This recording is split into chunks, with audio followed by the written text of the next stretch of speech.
Hello friends.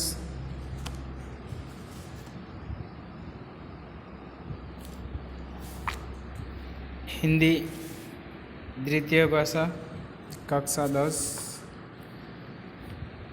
आज हम बात करेंगे लेसन नंबर 13 साधु प्रदेश। फर्स्ट फ्रेंड इंट्रोडक्शन देख लेते हैं। साधु प्रदेश जो है वो काका हाथरसी ने लिखा है।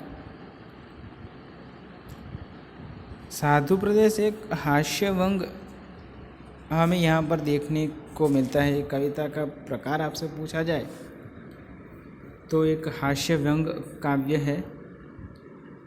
देखते हैं तो काका हाथरसी हिंदी के जाने माने हास्य व्यंग्यकार थे। आपने हिंदी जगत में अनेक विशेष पहचान बनाई है।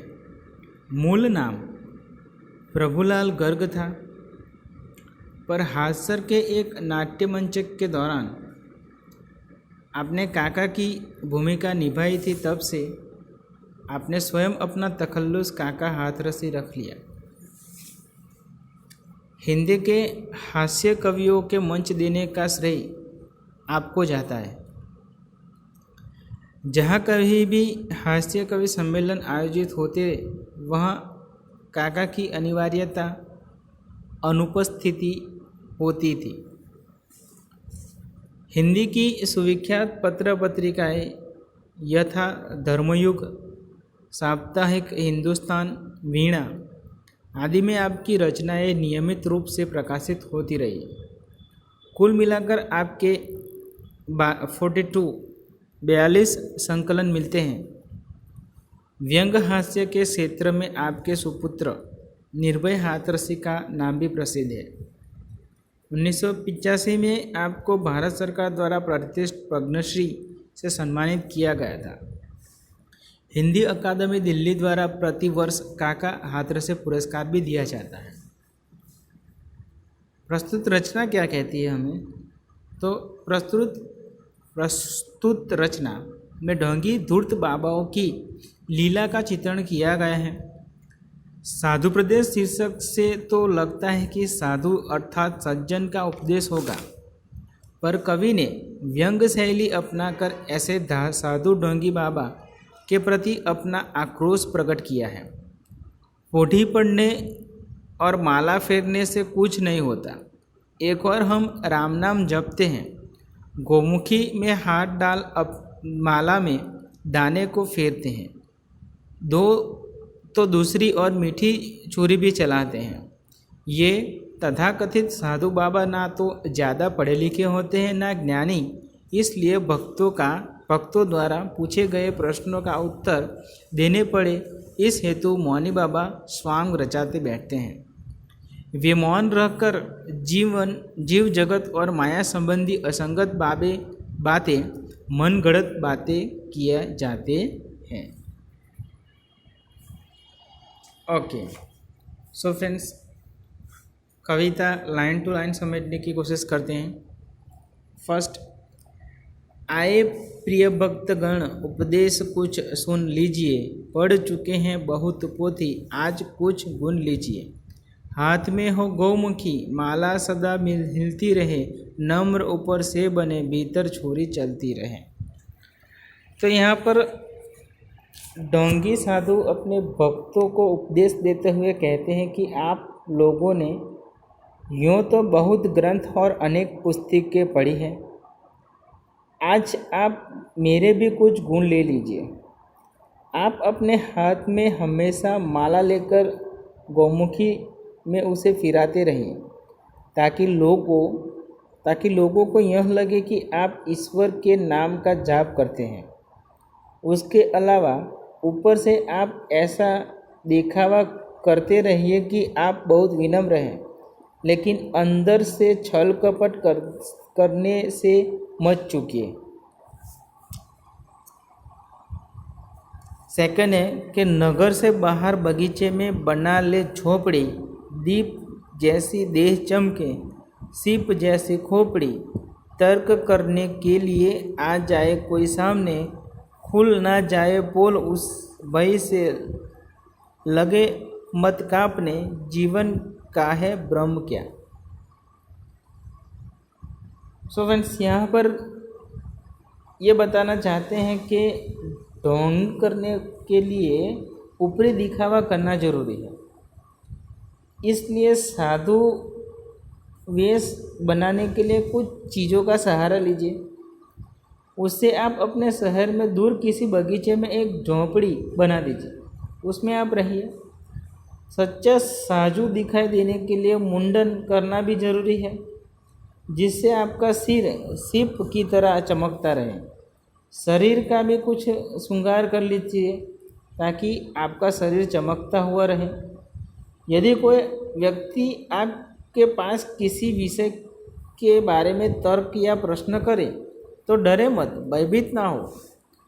डर नहीं है कि आपकी पोल खुल जाएगी, बल्कि हिम्मत से काम ले और निडर बने। नेक्स्ट देखें,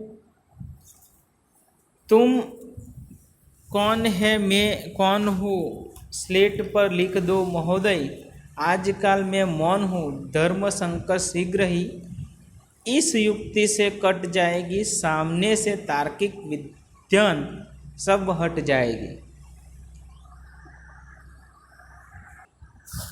इस पंक्तियों में कवि कहना चाहते हैं कि यदि कोई आपसे इस विषय पर तर्क करने के लिए कि जीव जगत और माया क्या होती है, परमात्मा क्या है, आप कौन है मैं कौन हूँ, तो आप बिल्कुल मत घबराइए, कुछ मत बोलिए। केवल एक स्लेट पर यह लिख कर उसे दिखा दीजिए कि आजकल आपका मौन व्रत चल रहा है, इसलिए आप तर्क वितर्क नहीं कर सकते। इस उपाय से आप एकदम मुक्त हो जाएंगे। तर्क करने वाले अपने आप वहाँ से चले जाएंगे। लास्ट पंक्ति में कहते हैं कि किए जा निष्काम सेवा सब फलेच्छा छोड़कर, याद फल की जब सताए खा पपीता तोड़कर, स्वर्ग का झगड़ा गया भय भी नरक का छोड़ दे, पाप घट भर जाए तो काशी पहुंचकर फोड़ दे। ठीक है फ्रेंड्स, अच्छी बात है भाई। तो इस पंक्ति में हमें कहना चाहते हैं कि आप बिना किसी काम या इच्छा से लोगों की सेवा करते रहिए। फल की परवाह बिल्कुल मत कीजिए, फल की परवाह बिल्कुल मत कीजिए। यदि फल की कभी याद आए जाए तो इधर उधर हाथ मारकर जो हाथ में आ जाए उसे झपट लीजिए। स्वर्ग प्राप्ति से कोई वास्ता मत रखिए, नर्क में जाने का डर भी मन से निकाल दीजिए।